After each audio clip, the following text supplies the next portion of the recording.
আসুন আজ গল্পের মাধ্যমে একটা জরুরি ইংরেজি শব্দ শিখিনি, অ্যাফিডেভিট।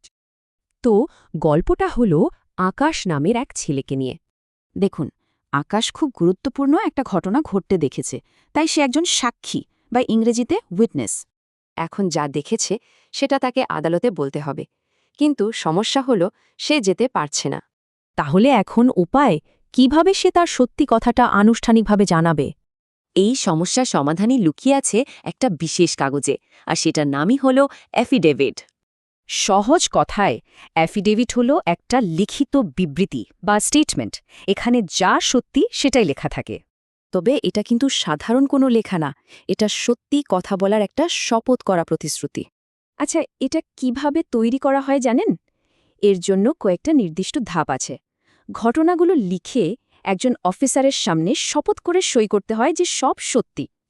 চলুন এবার দেখি বাস্তবে এটা কোথায় কোথায় কাজে লাগে। এই বাক্যটাতে দেখুন, একজন সাক্ষী বা উইটনেস একটা অ্যাফিডেভিটে সই করেছেন, আর এই কাগজটাই এখন আদালতে প্রমাণ বা এভিডেন্স হিসেবে জমা দেওয়া যাবে। ব্যবসার ক্ষেত্রেও কিন্তু অ্যাফিডেভিট লাগে, যেমন কোনো চুক্তির সত্যতা নিশ্চিত করতে।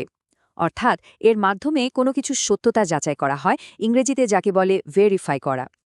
আবার ধরুন কোনো ঝগড়া বা বিবাদ মেটানোর জন্য এটা দরকার হতে পারে। এই বিবাদকে ইংরেজিতে বলে ডিসপিউট। যেমন এই উদাহরণে সম্পত্তির মালিকানা দাবি করতে অ্যাফিডেভিট ব্যবহার করা হয়েছে।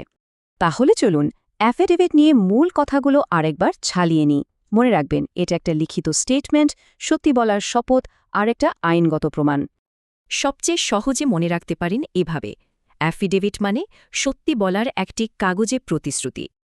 এবার একটু ভেবে দেখুন তো, আর কি কি কাজে এমন একটা লিখিত প্রতিশ্রুতির দরকার হতে পারে?